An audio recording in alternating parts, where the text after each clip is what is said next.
Sabiduría del cielo, con el Padre Fabio de Jesús Giraldo Ramírez.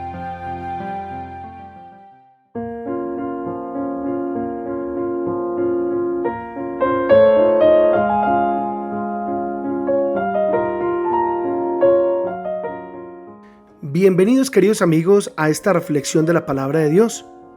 Quiero saludar a mi prima Marta Joana Giraldo, que está de cumpleaños.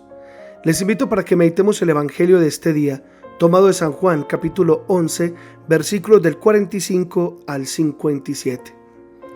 En aquel tiempo muchos judíos que habían venido a casa de María, al ver lo que había hecho Jesús, creyeron en él.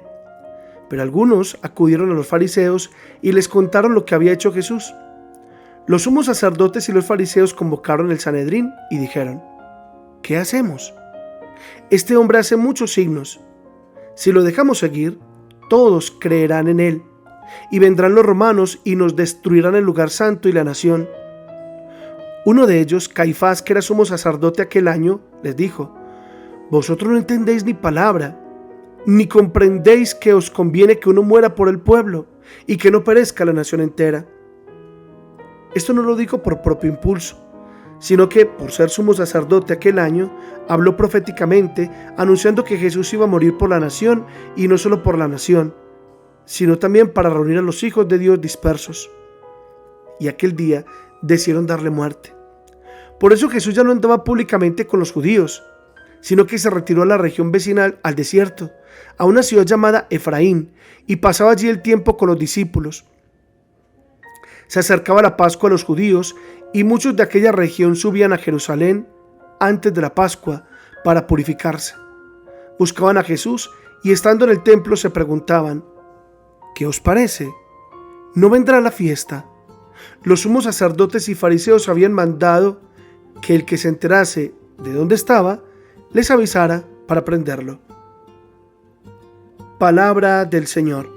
Gloria a ti, Señor Jesús. Dice este evangelio que acabamos de escuchar que los sumos sacerdotes y los fariseos convocaron el Sanedrín y dijeron: ¿qué hacemos? Este hombre hace muchos signos. Si lo dejamos seguir, todos creerán en él. Y pensaba yo, ojalá sea así.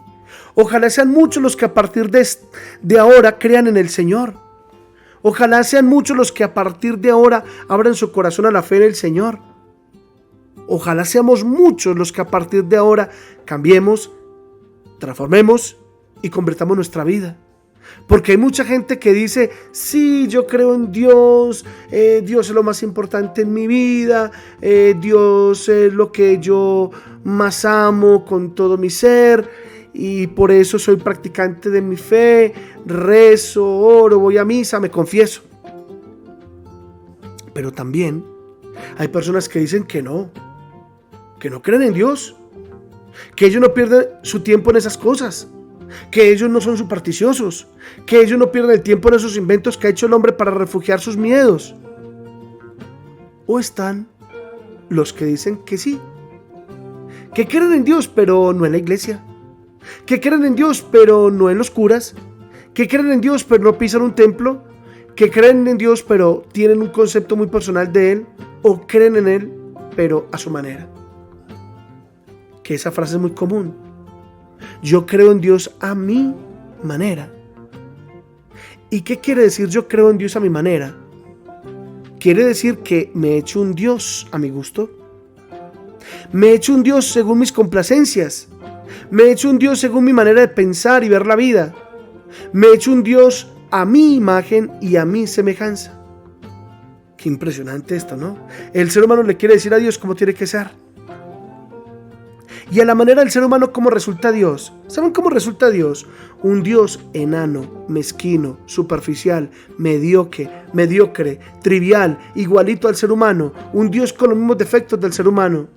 ¿Y saben por qué? Porque sencillamente es un Dios creado a imagen y a semejanza del hombre. Porque es un Dios hecho al gusto y a la complacencia del hombre. Pero qué pena, ese Dios dista años luz del Dios verdadero. Es que, hermanos, no podemos domesticar a Dios reduciéndolo a nuestra medida. No podemos domesticar a Dios reduciéndolo a nuestros conceptos y a nuestros caprichos personales. Quizás sea esa la causa por la que mucha gente le cuesta creer en Dios. Quizás sea esa la causa por la que a muchos jóvenes les cuesta creer en Dios, porque se confunden con una imagen deformada, desfigurada, falseada y alterada de Dios. Sin embargo, si conocieran al Dios verdadero, no al concepto equivocado que se tiene de Él. Si conocieran al Dios verdadero, no a la imagen falsa que se tiene de Él. Si conocieran al Dios bueno, al Dios misericordioso, al Dios amor, al Dios revelado en la persona amada de Jesús, no solo no lo rechazarían, sino que se enamorarían de Él. ¿O por qué creen, hermanos, que muchas personas que se decían ateas o se declaraban agnósticas, después de un tiempo se convirtieron en personas creyentes, en personas fervorosas, en personas practicantes de su fe? ¿Qué les pasó? ¿Saben qué les pasó? Que eliminaron el concepto errado que tenían de Dios, purificaron la imagen distorsionada y equivocada que tenían de Dios y abrazaron y aceptaron al Dios verdadero en sus vidas. Por eso, hermanos, quien rechaza a Dios, en verdad lo que está rechazando no es a Dios, es un concepto equivocado que tiene o le han transmitido de Dios. Quien dice no creer en Dios, en verdad en lo que no cree, es en lo que ve de incoherente en las personas que decimos creer en Dios.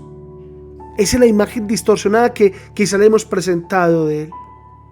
Por eso, hermanos, ya con la Semana Santa encima, en esta víspera ya de Domingo de Ramos, demos testimonio a los nuestros del Dios verdadero.